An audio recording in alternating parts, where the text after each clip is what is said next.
Hello guys, कैसे हैं आप? उम्मीद करते हैं आप सब खैरियत से होंगे, खुश होंगे और हमारी दुआ है कि हमेशा खुश रहते और मुस्कुराते रहे। मेरा नाम है रहमान अनवर और मैं हूं मोहम्मद सैयद और मैं मुज़फ़्फ़र इकबाल। और आज हम जिस वीडियो पर रिएक्ट करने जा रहे हैं, इस वीडियो का टाइटल है why India is building this 1,80,000 crore bull train. तो भाई जो लागत आई है, बाकी आगे करते वीडियो स्टार्ट और देखते हैं। उससे पहले वीडियो को लाइक ज़रूर कीजिएगा।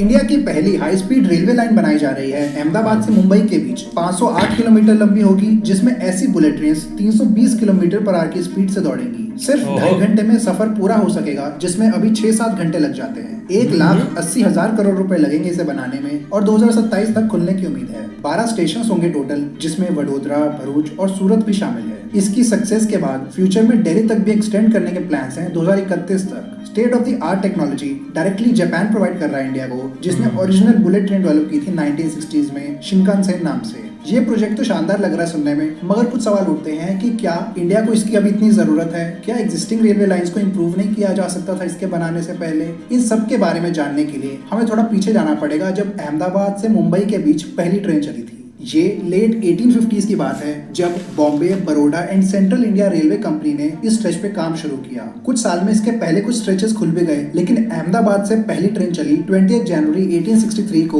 उसके कालूपुर रेलवे स्टेशन से सूरत तक। उसके अगले साल बॉम्बे तक भी ट्रेन पहुंच गई, ग्रैंड रोड स्टेशन तक। तब यही टर्मिनस होता था, चर्च गेट नहीं बना था तब तक। CSMT स्टेशन तब ऑपरेशन में तो था, बोरीबंदर नाम से, लेकिन क्योंकि उसे दूसरी रेलवे कंपनी ने बनाया था, ग्रेट इंडियन पेनिनसुलर रेलवे ने, इसीलिए ये दोनों लाइंस आपस में कनेक्ट नहीं करती थी। 1870 में BBCI ने डायरेक्ट ट्रेन चलानी शुरू की अहमदाबाद से बॉम्बे तक।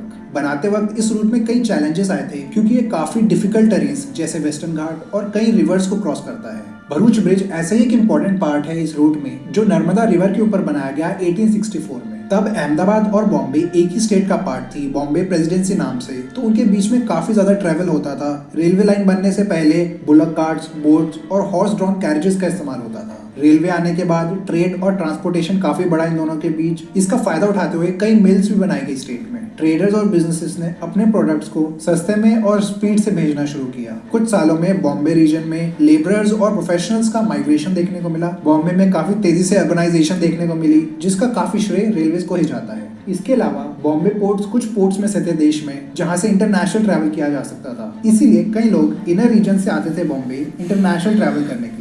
इंडिपेंडेंस के बाद इस रूट में कई मॉडर्नाइजेशंस और अपग्रेड्स देखने को मिले, जिससे इसकी एफिशिएंसी और कैपेसिटी दोनों बढ़ गई। जैसे 1987 में पूरे रूट को इलेक्ट्रीफाई कर दिया गया। इसके अलावा रूट में डबल ट्रैकिंग, स्टेशंस पर नए प्लेटफॉर्म्स और सिग्नलिंग सिस्टम को अपग्रेड किया गया। अहमदाबाद मुंबई शताब्दी स्टार्ट हुई 1994 में, जिससे ट्रैवल टाइम और कम हुआ। आज ये रूट देश का बिजिएस्ट रूट है, दिल्ली मुंबई का पार्ट होने की वजह से। दिल्ली और मुंबई के बीच सबसे ज्यादा पैसेंजर और कार्गो मूवमेंट देखने को मिलती है, जिसे दोनों रोड रूट और रेल रूट अपनी कैपेसिटी से ऊपर ऑपरेट कर रहे हैं। इसीलिए इसको सॉल्व करने के लिए कई प्रोजेक्ट्स बनाए जा रहे हैं, जैसे Delhi Mumbai expressway, western dedicated freight corridor और ये बुलेट ट्रेन। इन दोनों टॉपिक्स के ऊपर डिटेल वीडियोस बनाई है मैंने, इन्हें चेक करने के लिए आई बटन पर क्लिक करें। बुलेट ट्रेन बनाने का प्लान पहली बार 2009-10 में रखा गया था, जिसमें मुंबई अहमदाबाद के अलावा 5 दूसरे कॉरिडोर्स के ऊपर भी फिजिबिलिटी स्टडी की गई। तब एक 650 किलोमीटर लंबा रूट प्रपोज किया गया था, अहमदाबाद से पुणे तक मुंबई से होते हुए। इसमें फ्रांस की नेशनल रेलवेज SNCF भी पार्टिसिपेट कर रही थी, जो फ्रांस की high speed rail TGV operate करती है। इसमें टेक्निकल कॉर्पोरेशन वो प्रोवाइड कर रहे थे, मगर 2013 में रेलवे बोर्ड ने मुंबई पुणे सेक्शन को ड्रॉप करने का सोचा, फाइनेंशियल कंस्ट्रेंट्स की वजह से, क्योंकि मुंबई से पुणे का सेक्शन काफी एक्सपेंसिव पड़ता, बीच में घाट्स होने की वजह से। इसीलिए फिर सितंबर 2013 में इंडिया और जापान ने सिर्फ मुंबई अहमदाबाद रूट को स्टडी करना शुरू किया, क्योंकि जापान अपनी शिंकानसेन टेक्नोलॉजी बेचना चाह रहा था इंडिया को। इस स्टडी में traffic forecasting, alignment surveys, land acquisition, environmental challenges और टनल्स, ब्रिजेस और हाई स्पीड रेलवे टेक्नोलॉजी बनाने के ऊपर डिटेल एनालिसिस किया गया। Japan international corporation agency JICA और SNCF साथ में मिलकर काम कर रहे थे इसमें। इस स्टडी में फिर 12 स्टेशन प्रपोज किए गए, मुंबई में बैंड्रा कुर्ला कॉम्प्लेक्स में, उसके बाद थाने और विरार में। इस रूट को थाने से इसलिए ले जाया गया ताकि फ्यूचर में इसे पुणे तक भी एक्सपैंड करने का ऑप्शन खुला रहे। 2016 में इसे अप्रूवल भी मिल गया। इसे इम्प्लीमेंट करने के लिए national high speed rail corporation limited NHSRCL एक स्पेशल पर्पस व्हीकल बनाई गई इंडियन रेलवेज के अंडर। महाराष्ट्र और गुजरात गवर्नमेंट्स भी हिस्सा हैं इस जॉइंट वेंचर का। सेंट्रल गवर्नमेंट 10,000 करोड़ रुपए देगी NHSRCL को और गुजरात और महाराष्ट्र गवर्नमेंट देगी 5,000 करोड़ रुपए ईच। रूट जो फाइनलाइज किया गया है वो ये है। टोटल 12 स्टेशन, कुछ ग्रीनफील्ड है और कुछ एग्जिस्टिंग रेलवे स्टेशन के साथ में ही बुलेट ट्रेन के प्लेटफॉर्म्स भी ऐड किए जाएंगे। अहमदाबाद में साबरमती रेलवे स्टेशन से शुरू होगा, फिर अहमदाबाद जंक्शन स्टेशन के ईस्टर्न साइड पे प्लेटफॉर्म 10, 11 और 12 की जगह बुलेट ट्रेन को दी जाएगी। आगे आनंद नदियाद के बीच में बनाया जाएगा ग्रीनफील्ड स्टेशन। वडोदरा में एग्जिस्टिंग स्टेशन से होते हुए जाएगा प्लेटफॉर्म 6 और 7 का एरिया बुलेट ट्रेन को दिया जाएगा। भरूच के वेस्टर्न साइड पर बनेगा ग्रीनफील्ड स्टेशन और यहाँ एक ब्रिज की मदद से नर्मदा नदी को क्रॉस करेगा। साथ में दिल्ली मुंबई एक्सप्रेसवे और WDFC के ब्रिजेस भी बन रहे हैं।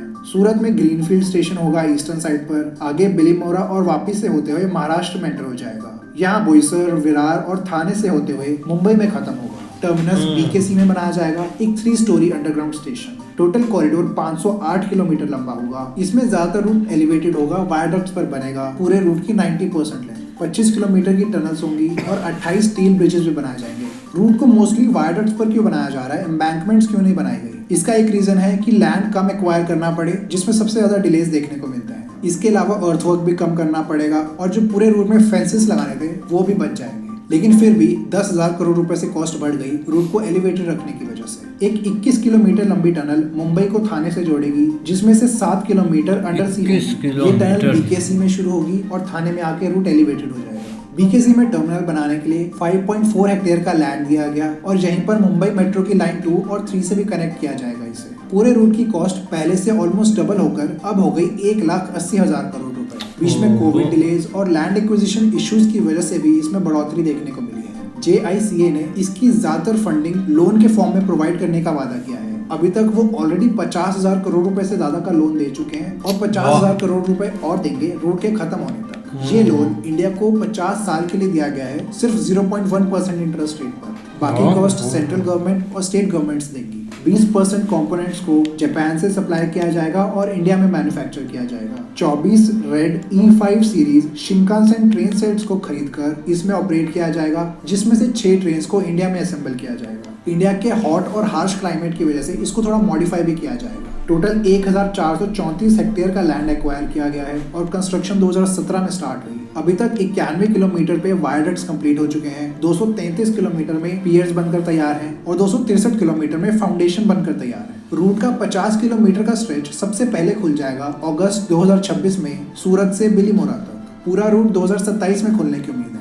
ट्रेन की मैक्सिमम ऑपरेशनल स्पीड होगी 320 किलोमीटर पर आवर और एवरेज स्पीड होगी 260 kilometre per hour. Indian railways ने 2 टाइप्स की सर्विसेज प्रपोज की हैं इसके लिए। एक एक्सप्रेस सर्विस जिसमें ट्रेन बीच में सिर्फ 2 स्टॉप्स पर रुकेगी, सूरत और वडोदरा। दूसरी स्लोअर सर्विस जिसमें ये सारे स्टॉप्स पर रुकेगी, लेकिन मैक्सिमम 2.5 से 3 मिनट ही रुकेगी एक स्टेशन पर। एक्सप्रेस ट्रेन पूरी जर्नी 2 घंटे 7 मिनट में पूरा कर पाएगी और स्लोअर ट्रेन 2 घंटे 58 मिनट में। अभी मुंबई से अहमदाबाद की ट्रेन जर्नी में 6-7 घंटे लग जाते हैं। टोटल 70 सर्विसेज हर रोज ऑपरेट करेंगी लाइन पर। 35 एक डायरेक्शन। 3 कार्स में 3 ट्रेन होंगी हर घंटे और बाकी टाइम 2 ट्रेन।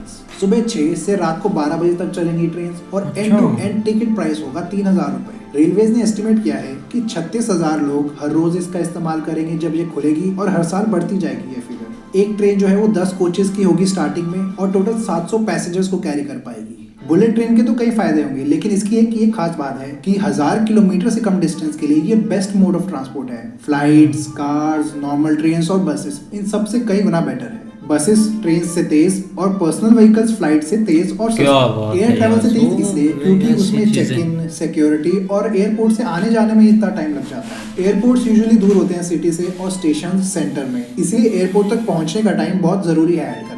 अहमदाबाद से मुंबई का एवरेज फ्लाइट टाइम देखें तो 1 घंटा 20 मिनट है। उसमें अगर हम 1.5 घंटा सिक्योरिटी और आधा 1 घंटा एयरपोर्ट तक पहुंचने का टाइम ऐड करें तो टोटल ट्रैवल टाइम हो जाएगा 3.5-4 घंटे और वो सेम डिस्टेंस बुलेट ट्रेन सिर्फ 2.5 घंटे में पूरा कर देगी। इसीलिए प्रेफर्ड मोड ऑफ ट्रांसपोर्ट साबित होगा लाखों लोगों के लिए। एक स्टडी ने यूरोप के हाई स्पीड रेल के इफेक्ट्स को देखा तो उन्होंने पाया कि उसकी लगभग 30% डिमांड एयर ट्रैवल से शिफ्ट होकर आई है, 15% रोड ट्रैवल से, 30% कन्वेंशनल रेल लाइन से और बाकी 25% इंड्यूस ट्रैफिक से, यानी वो लोग जो बिना हाई स्पीड रेल के ट्रैवल ही नहीं करते। ऐसा ही सिमिलर ट्रेंड इंडिया में भी देखने की उम्मीद है। अहमदाबाद मुंबई बुलेट ट्रेन के बनने से छोटी सिटीज जिनके पास अपने एयरपोर्ट्स नहीं है जैसे आनंद और वापी, उनके पैसेंजर्स के लिए बुलेट ट्रेन एक गेम चेंजर साबित होगा। मुंबई मेट्रोपॉलिटन रीजन की वेस्टर्न सबर्बन रेल में राइडरशिप सिग्निफिकेंटली कम हो जाएगी और प्रोपोज्ड मेट्रो लाइंस में बढ़ जाएगी। पैसेंजर्स सबर्बन रेलवे से बुलेट ट्रेन में शिफ्ट हो जाएंगे स्पीड की वजह से, और पीक आवर्स में रिलीफ देखने को मिलेगा बाकी लोकल ट्रेन में। इसके अलावा बुलेट ट्रेन ज्यादा इको फ्रेंडली होती हैं कार्स और फ्लाइट्स के कंपैरिजन में, क्योंकि ये पूरी तरह इलेक्ट्रिसिटी से चलती हैं।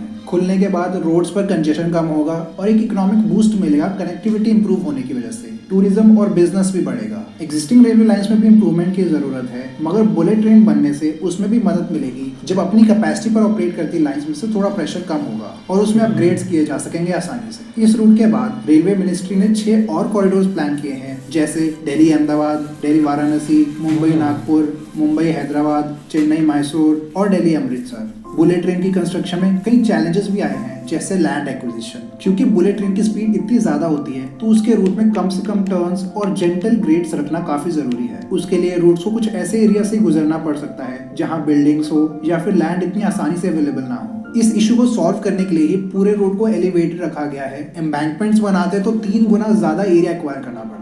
जब दूसरे हाईवेज और रेलवे लाइंस बनाई जा रही होती हैं तो फिर उन एरियाज को अवॉइड करने के लिए टर्न्स या स्टीप ग्रेड्स इस्तेमाल कर सकते हैं, जो कि हाई स्पीड रेल में करना इतना आसान नहीं है। भुज के पास की ये सैटेलाइट इमेज है जिसमें आप आसानी से देख सकते हो। ये बुलेट ट्रेन की लाइन है और ये WDFC की। इन दोनों में 2 ट्रैक्स ही हैं, लेकिन WDFC में इतना ज्यादा एरिया इसलिए देखने को मिल रहा है क्योंकि उसमें एम्बैंकमेंट्स यूज हुई हैं। अगर अलाइनमेंट अर्बन एरियाज के पास से गुजरती है तो उसमें भी कॉस्ट बढ़ जाती है लैंड की। तो अथॉरिटी को ये भी डिसाइड करना था कि किस सिटी में स्टेशन सेंटर में होंगे और किस में बाहर। जैसे भरूच और बाकी छोटी सिटीज की पेरिफेरी में स्टेशंस बनाना बेटर ऑप्शन था, क्योंकि एक्सप्रेस सर्विस उन स्टेशंस में नहीं रुकनी थी, मगर उन्हें फिर भी स्लो डाउन करना पड़ता सिग्निफिकेंटली रूट में टर्न्स की वजह से। इस ग्रीनफील्ड स्टेशन से रूट बिल्कुल स्ट्रेट रह सकता है, जिससे एक्सप्रेस सर्विस स्पीड से बाईपास कर सकती है उसको। बस सूरत का स्टेशन एक एक्सेप्शन है, क्योंकि उसकी एग्जिस्टिंग रेलवे लाइन में जो कर्व है उसके लिए बुलेट ट्रेन को काफी स्लो होना पड़ता। फीडर बसेस, मेट्रोज या ट्रैम्स बनानी पड़ेंगी इन स्टेशन तक, ताकि पैसेंजर्स आसानी से पहुंच सके, क्योंकि अगर उन्हें हर बार एक्सपेंसिव टैक्सीज या फिर इनकन्वीनियंस का सामना करना पड़े तो वो नॉर्मल ट्रेन से ही जाना पसंद करेंगे। हमने बुलेट ट्रेन की इतनी बात की है तो ये भी जानना जरूरी है कि वो काम कैसे करती है।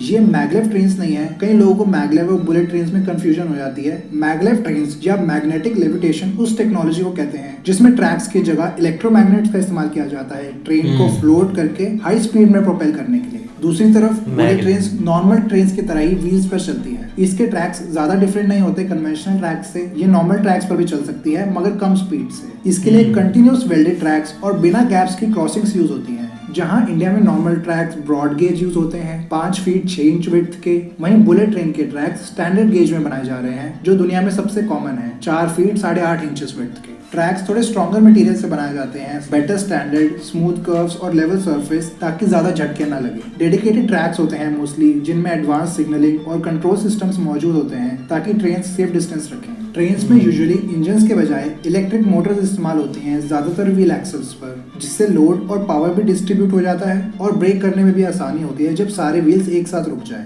इलेक्ट्रिक मोटर्स के लिए ओवरहेड वायर से पावर ली जाती है। इस बुलेट ट्रेन में 25 किलोवोल्ट AC करंट इस्तेमाल होगा। स्मूथ सस्पेंशन और रीजनरेटिव ब्रेकिंग के साथ पूरी ट्रेन में एरोडायनामिक डिजाइन इस्तेमाल होता है और सरफेस एयर सील्ड होता है ताकि एयर रेजिस्टेंस कम से कम रहे, स्पेशली टनल्स में एंट्री एग्जिट करते हुए। दिल्ली मुंबई कॉरिडोर की बात करें तो ये इंडिया का बिजिएस्ट और मोस्ट इम्पोर्टेंट रूट है। इंडिया की इकोनॉमिक बैकबोन भी कहा जाता है इसे। गुड्स, कमोडिटीज और रॉ मटेरियल्स के अलावा सिग्निफिकेंट पैसेंजर ट्रैफिक भी देखने को मिलता है इस रूट पे, चाहे वो टूरिज्म के लिए हो या बिजनेस रीजंस की वजह से। 1380 किलोमीटर का डिस्टेंस है, जिसमें अभी इंडस्ट्रियल कॉरिडोर बनाया जा रहा है। वेस्टर्न डेडिकेटेड फ्रेट कॉरिडोर के साथ दिल्ली मुंबई एक्सप्रेसवे भी इसका पार्ट है। इसका एम है इंडस्ट्रियल जोन्स बनाना, लॉजिस्टिक हब्स और कुछ स्मार्ट सिटीज के साथ। मेजर पोर्ट्स जैसे जवाहरलाल नेहरू पोर्ट को इन इंडस्ट्रीज से कनेक्ट करना ताकि इंपोर्ट एक्सपोर्ट और सस्ता हो जाए। WDFC की टोटल लेंथ 1504 किलोमीटर है, जो दिल्ली NCR के दादरी से शुरू होकर मुंबई की JNPT तक जाएगा, बीच में सारी मेजर सिटी से कनेक्ट करते हुए। दिल्ली मुंबई एक्सप्रेसवे 1350 किलोमीटर का होगा DND दिल्ली से JNPT तक। इनके बनने से कंटेनर्स का ट्रैवल टाइम काफी कम हो जाएगा। 50 घंटे जो अभी ट्रेन से लगते हैं वो 17 घंटे हो जाएंगे और रोड से 24 घंटे कम होकर हो जाएंगे 14 घंटे। इसी का एक पार्ट बुलेट ट्रेन भी बनेगा जब मुंबई अहमदाबाद का रूट दिल्ली तक एक्सटेंड किया जाएगा फ्यूचर में। दिल्ली से अहमदाबाद 886 किलोमीटर लंबा रूट होगा, जो दिल्ली के द्वारका सेक्टर 21 से शुरू होगा मोस्ट प्रोबेबली। अभी इसकी फाइनल अलाइनमेंट नहीं आई। न्यू दिल्ली रेलवे स्टेशन तक भी एक्सटेंड किया जा सकता है। बीच में गुड़गांव, मानेसर, रेवाड़ी, नीमराणा, जयपुर, अजमेर, भिलाई, उदयपुर और हिम्मतनगर से होते हुए अहमदाबाद के साबरमती स्टेशन पर खत्म होगा, जहां पर मुंबई अहमदाबाद लाइन से मिलेगा। 12 स्टेशंस बनेंगे इसमें। खुलने के बाद ये दोनों एक यूनिफाइड लाइन की तरह काम करेंगी दिल्ली से मुंबई तक। इससे टोटल ट्रैवल टाइम 16 घंटे से कम होकर सिर्फ 6 घंटे हो जाएगा। बनने के बाद ये एयर ट्रैवल से भी कम्पीट कर पाएगा अगर टिकट प्राइसेस ज्यादा नहीं होंगे तो, क्योंकि ट्रैवल टाइम में बहुत ज्यादा फर्क नहीं है। दिल्ली और मुंबई के बीच एयर ट्रैवल में 4.5-5 घंटे आसानी से लग जाते हैं, चेक इन, सिक्योरिटी और टैक्स मिलाकर। बुलेट ट्रेन के बनने से कई लोग उससे प्रेफर करना शुरू कर देंगे।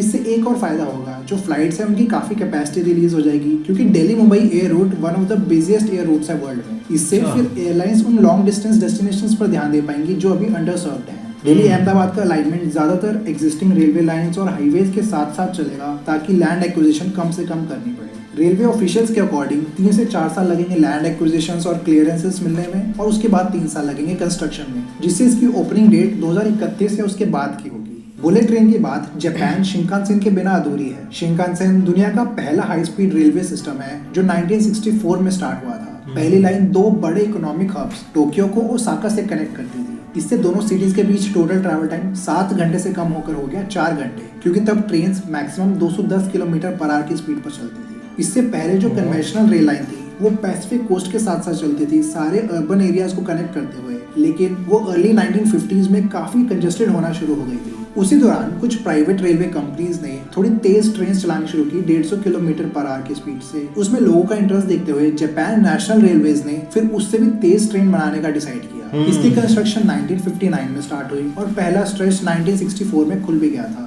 शिंकानसेन एक इनोवेटिव टेक्नोलॉजी थी जिसमें कटिंग एज इंजीनियरिंग इस्तेमाल की बनाने में। जापान ने पूरी दुनिया को दिखा दिया कि हमें हाई स्पीड रेलवे की क्यों जरूरत है, जब पूरी दुनिया उन पर डाउट कर रही थी। इसका इनिशियल बजट 14,000 करोड़ रुपए था उस टाइम की करेंसी के हिसाब से, लेकिन बनते बनते इसकी कॉस्ट डबल हो चुकी थी। कॉस्ट बजट से ज्यादा जरूर निकली, लेकिन लोगों ने उसे इतना पसंद किया कि सिर्फ 10 साल के अंदर उसने इतनी इनकम जनरेट कर ली कि उसकी सारी कंस्ट्रक्शन और ऑपरेटिंग कॉस्ट कवर हो गई। अभी तक शिंकानसेन 1000 करोड़ से ज्यादा पैसेंजर्स को कैरी कर चुकी है बिना किसी कोलिशन और फैटेलिटीज के। एक भी मौत नहीं हुई, एक भी एक्सीडेंट नहीं हुई। क्या बात है भाई, बेस्ट वीडियो चीज बन रही है बहुत वाकई बिल्कुल। और भाई ने इंफॉर्मेशन भी काफ़ी अच्छी दी, हम ये भी बात बोल सकते हैं। लेकिन ये कि एक बुलेट ट्रेन पर आए ना तो एक घंटों के जो सफ़र है ना वो मिनटों में होने वाले हैं, ये एक अंतर है। और एक नई इमेज जो है ना वो आपको बहुत ज़्यादा जल्दी देखने को मिलेगी इंडिया की। इसी वजह से एक दिन ब दिन एक नई से नई ट्रेन, उसके बाद बुलेट ट्रेन जब आ जाएगी ना तब तो हर चीज़ चेंज हो जाएगी। अब देखना कि जैसे अब वंदे भारत चल रही है, उसके साथ साथ ऐसे वंदे भारत उसको एक नई से नई अपडेट करके लेकर आ रहे हैं। कभी स्लीपर जो आ रही है, अभी जो स्लीपर है वो चलनी है, पहले वंदे भारत जो है वो सिंपल जा रही थी। मतलब ऐसे एक नई से नई चलती आ रही है। और साथ ही जब बुलेट ट्रेन मिल जाएगी तब भाई एक ट्रेनों का देखो ना, एक ट्रेनों का पूरा ऑलरेडी एक जाल जो है ना वो इंडिया में मतलब के एक बसा हुआ है। आप ओवरऑल देख लें कि सबसे ज़्यादा मुझे लगता है कि इंडिया में ट्रेनें चलती हैं जितनी एक हमने देखी है। और आपको हर टाइप की एक ट्रेन मिल जाएगी। आपने लग्जरी टाइप मतलब के लेनी है ट्रेन, वो भी आप खर्च करने हैं वो भी मिल हाँ वो भी आपको मिल जाएगी। लेकिन अब देखो ना इधर एशिया वाली साइड एक चाइना में मुझे शक चल रही है उधर, मतलब के ये एक काफ़ी इम्प्रेशन होता है कंट्री का। आप देख लें कि एक ट्रेनों का ये एक ताज होता है। अब चाइना में जो भी व्लॉगर जाता है ना वो सबसे पहले एक देखता है कि हम बुलेट ट्रेन पर जाएं, उधर सफ़र करें। आप जितने भी उनके थंबनेल वगैरह देख लें वो ऐसे एक्सपीरियंस आपको देते हुए जाएंगे एक चाइना की बुलेट ट्रेन का। लेकिन कोई शक नहीं है, एक देर हो जाएगी, इतनी भी देर नहीं हो जाएगी, इंडिया में ज़रूर बुलेट ट्रेन चलेगी। और ये पूरी एक कंट्री बोलो ये मतलब कि जो हम 4-5 मुल्क अभी है ना उनमें अभी इसका कोई सिनेरियो ही नहीं है, कोई इस पर स्टेप ही नहीं उठाना चाहता। लेकिन इंडिया भाई करेगा जरूर। हमने इंडिया कर रहा है ना, कार भी रहा है, हमने वीडियो भी देखी थी, वो ऑलरेडी स्टेशन तैयार भी हुए हैं। हर चीजें एक रेडी हो रही है। नहीं यार बहुत, क्योंकि कभी कभी नजरों से गुजरती है जो इससे रेलिवेंट वीडियो है ना, जो मतलब कंस्ट्रक्शन है, जिस तरह वो जो है ना वो पुल्स वगैरह बना रहे हैं ऊपर ऊपर जहाँ पे चलेगी, तो आप सोच नहीं सकते कितनी तेजी से वो काम जारी है। क्योंकि ये एक छोटा मोटा काम नहीं है, गेम चेंजर। दिल्ली से मुंबई जब एक मतलब रास्ता समेटेंगे, जिस तरह आप देख लो कि वहाँ पे आयरलैंड्स में भी काफ़ी भीड़ है इस चीज़ के ऊपर, क्योंकि लोग बहुत ये तो इन मेन सिटीज़ में आते जाते हैं तो जिस वजह से रश बहुत है। लेकिन जब ये चलेगी तो मैं कहता हूँ कि एक दफ़ा ना नज़ारे आ जाने हैं, नज़ारे ट्रेन पर जो आने ना वो किसी तरह से नहीं आने। लेकिन इससे बड़ी बात कि भाई इंडिया के अंदर ही तैयार हो रही है, देख लो कि यार हाँ उसमें पार्टिसिपेट ज़रूर कर रहा है जापान, फर्स्ट स्टार्ट होगा, लेकिन जो नेक्स्ट फिर बनेगा पूरे कंट्री में उन्होंने फैलाने। आप यार अब देखो ना, पहले एक कंट्री होती है, एकदम से चीज़ें नहीं हम चेंज कर सकते कि हर एक पहले मेड इन, अब देखो ना मेड इन चाइना जापान आपको हर जगह मिलेगा, क्योंकि उन्होंने एक तगोद काफ़ी की हुई है, उन्होंने एक इतनी एक वर्किंग की है कि आप उसका हिसाब नहीं लगा सकते। अब इंडिया भी उस लाइन पर है, परफेक्ट लाइन पर है। अब देखो ना मेड इन इंडिया ही हर चीज़ चल रही है, यहाँ तक कि आपने वेपन भी बना रहे हैं, हथियार भी वो भी मेड इन इंडिया, चाहे कोई राइफल है, पिस्तौल है, चाहे जो भी है, हेलीकॉप्टर, यहाँ तक के ड्रोन भी अब मेड इन इंडिया बन रहा है। तो ये काफ़ी एक मतलब कि गेम चेंजिंग आप हर फील्ड में देख लेना। आप देख रहे हैं ना, कभी कभी हम छोटे बच्चों की वीडियोस लेते हैं जो मतलब अभी वो साइंस वाली हमने ली है वो देख लें आप, और उसके अलावा पीछे आप चले जाएं वो बच्चे, वो जब चंद्रयान 3 का उस वक्त एक बच्चा सामने आया था, वो मतलब वो जो वीडियो में सामने आ जाते हैं। आप ये देख लो कि ये जनरेशन जब आगे आके अन्नी मचाएगी तो दुनिया एक दफ़ा है जो ना वो घूम जाएगी कि ये कैसे कैसे और कहाँ से। ठीक है, वो बिल्कुल के बच्चे भी पढ़ रहे हैं, चाइना में भी अच्छी है, लेकिन ये कि यहाँ पे जो हो रहा है ना वो भी एक गेम चेंजर। ज़ाहिर बात है हर कोई अपने तरीके से पार्टिसिपेट कर रहा है या अपने मेहनत कर रहा है, लेकिन बहुत चेंज नज़र आएगी जिसमें ये चीज़ें वो बंद करके दिखाएंगे आप। बिल्कुल भाई, बाकी एक अच्छी वीडियो थी, उम्मीद करते हैं आपको पसंद आएगी। अगर पसंद आए वीडियो को लाइक, चैनल को सब्सक्राइब ज़रूर कीजिएगा। मिलते हैं नई वीडियो के साथ, तब तक के लिए गुड बाय, टेक केयर।